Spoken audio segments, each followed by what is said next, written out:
다주택자를 압박하기 위해서 주택 임대사업 등록을 마구 유도했던 정부가 이제는 너무 늘어나 버린 임대사업자를 관리하기 위해서 이제 임대사업자 옥죄기에 나선 것 같아요, 전문가님.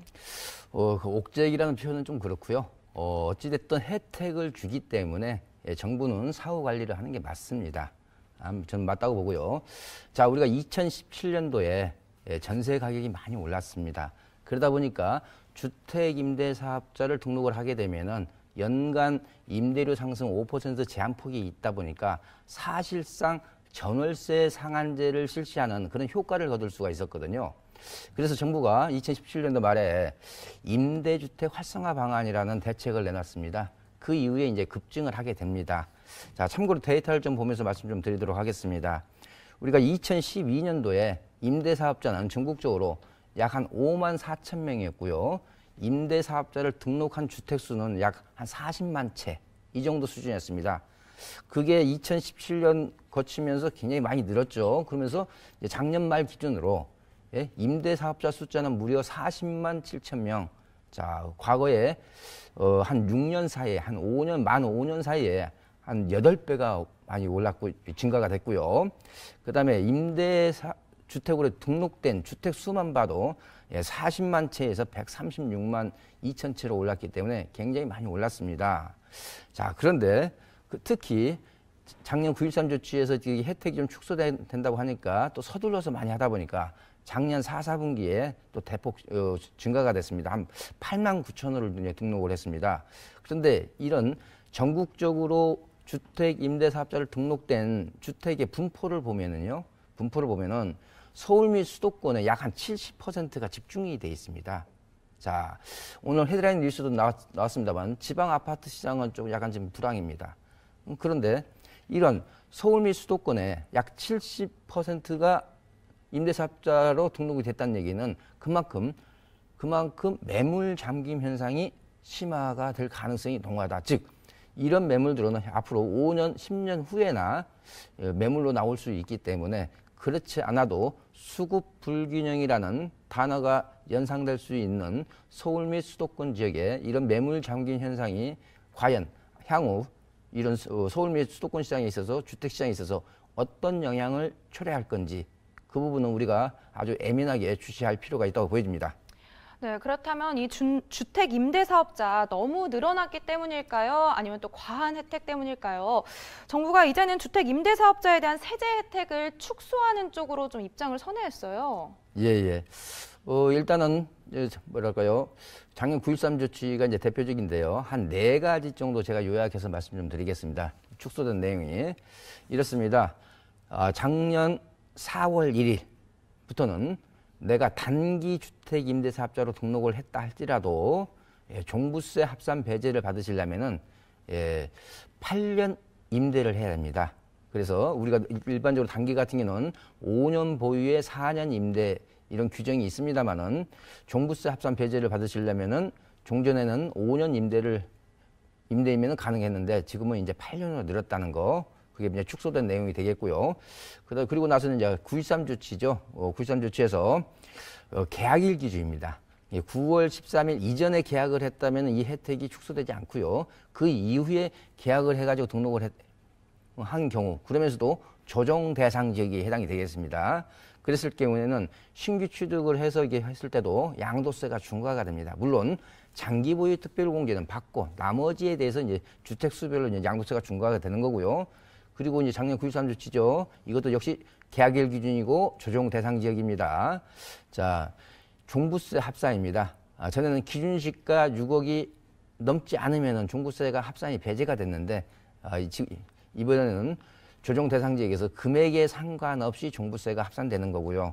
자, 그다음에 마지막으로 4번째, 1가구 1주택에 대해서 양도세 감면 규정을 이런 주택 임대사업자를 등록하시는 분에 한해서는 기존에 자기가 거주하는 집에 대해서는 평생 한 번만 비과세 받을 수 있도록 제한을 하겠다 하는 겁니다.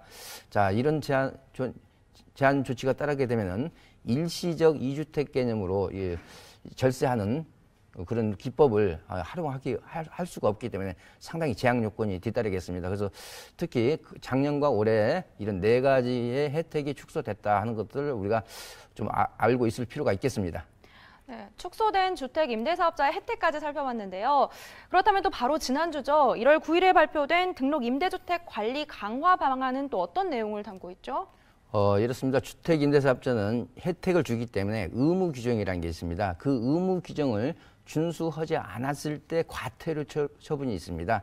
그 과태료 처분 내용이 좀 조정이 됐습니다. 좀 몇 가지 살펴보면요.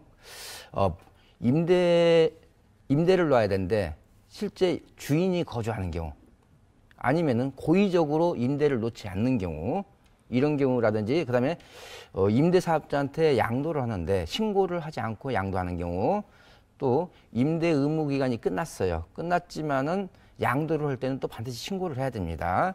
그 다음에 의무 임대 기간에 양도를 할 때는 허가를 받아야 됩니다. 자, 그랬을 때 이거는 이제 임대사업자가 아닌 제3자한테 양도하는 케이스가 되겠죠. 이럴 때 그냥 획일적으로 과태료 1,000만 원 있습니다. 물론 호수별입니다.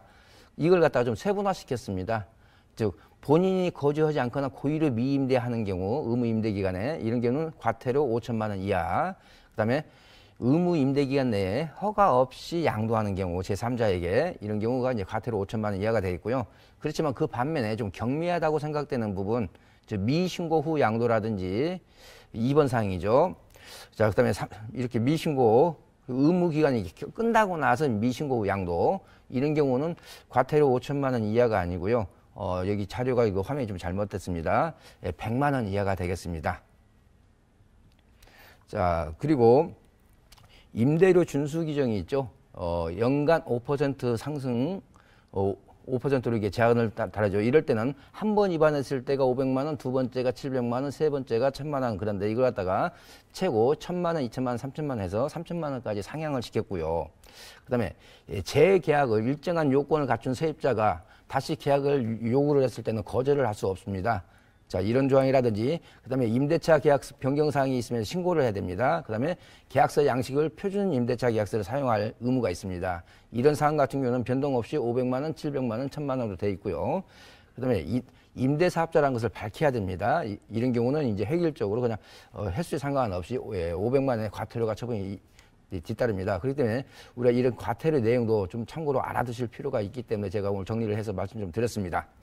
네, 주택 임대사업자의 의무 위반 시에 처벌 기준과 과태료가 또 지금과 비교할 수 없을 정도로 강화가 됐는데요. 과태료 이외에 또 어떤 부분들이 강화되었을까요? 예. 이거는 이제 확정된 건 아닙니다만은 아마 거의 뭐 확정이라고 생각하셔도 좀 좋을 것 같습니다. 자, 일단 금년 상반기 중에 이제 실시 예정인데요. 자, 취득세 감면을 받습니다. 우리가 최초 분양에 대해서는 이제 면적별로 전용 면적 60제곱미터 같으면은 뭐 100% 감면해서 이게 취득세 감면을 받는데, 그리고 나서 이제 등록이 말소된 경우, 현재는 과태료 처분입니다만은 이거는 이제 사후 추징을 하겠다는 거고요. 두 번째는 집주인이 임대사업자인지 아닌지를 알 수 있는 방법이 사실은 현재는 렌트홈이라는 홈페이지에 가서 이 정보 검색을 하시면 가능합니다. 그런데 이걸 잘 알고 계시는 세입자들이 많지 않습니다. 그래서 아예 등기부, 우리가 등기상, 등기부에 부기 등기를 해서 이 주택은 주택임대사업자를 등록한 주택이다, 아니다를 세입자가, 임차인이 알아볼 수 있도록 하는 제도입니다. 그런데 이 제도는 바로 즉각 실시하는 게 아니고요. 예를 들어서 기존에 이미 등록한 주택임대사업자는 앞으로 한 2년간 유예기간을 이제 두도록 일단 그렇게 법안이 현재 이제 발의가 된 상태입니다. 현재 법안이 발의된 상태이기 때문에 국회를 통과하는 과정에서 다소 차이는 있을 수 있겠습니다. 자, 제가 이렇게 혜택도 축소되고 여러 가지 제약 요건도 있습니다만은 그래도 아직도 9.13 조치 이전부터 가지고 있는 주택 같은 경우는 종부세, 양도세 혜택도 볼 수가 있고요. 또 재산세, 취득세, 특히 장기 보유 특별공제를 최대 70%까지 혜택을 누릴 수가 있습니다. 장기 보유 특별공제 70%는 굉장히 큰 혜택입니다. 또한 건강보험료를 이 등록된 임대주택으로 인해서 증가되는 건강보험료에 대해서 중공공주택 임대사업자 같은 경우는 80% 또 감면을 해줍니다. 그래서 제 개인적인 생각으로는 혜택이 설사 축소가 됐다 할지라도 여전히 아직도 혜택이 많다. 따라서 등록하는 게 좋다. 또한 이렇게 등록을 해놓게 되면은 우리 시청자님들한테 좋은 투자 기회가 왔을 때 장애물을 사전에 제거를 하기 때문에 그런 장애물을 제거한다는 측면에서도 등록이 절대적으로 유리하다고 보여집니다. 자, 그렇기 때문에 좀 혜택이 축소됐다 할지라도 우리 시청자님께서 재테크를 열심히 하실 의향이 있다면은 등록을 하시는 게 일반적으로 맞다고 보여집니다. 네, 오늘 부동산 가이드톡에서는 변화된 주택 임대사업자의 혜택부터 또 9일 발표된 등록 임대주택 관리 방안에 대해서 한번 자세하게 살펴봤는데요. 시청자분들 중에서 주택 임대사업자로 등록을 하셨거나 등록을 계획 중이신 분이 계시다면 이 사소한 실수가 불필요한 손해로 이루어지면 안 되잖아요. 오늘 강의 내용 잘 참고하셔서 명확한 투자하시길 바라겠습니다. 전문가님, 오늘 세미나는 어떤 주제가 준비되어 있을까요? 예. 제가 진행하는 세미나는 매주 금요일 1시, 토요일 1시에 있습니다. 자, 규제가 그물망처럼 촘촘해졌습니다.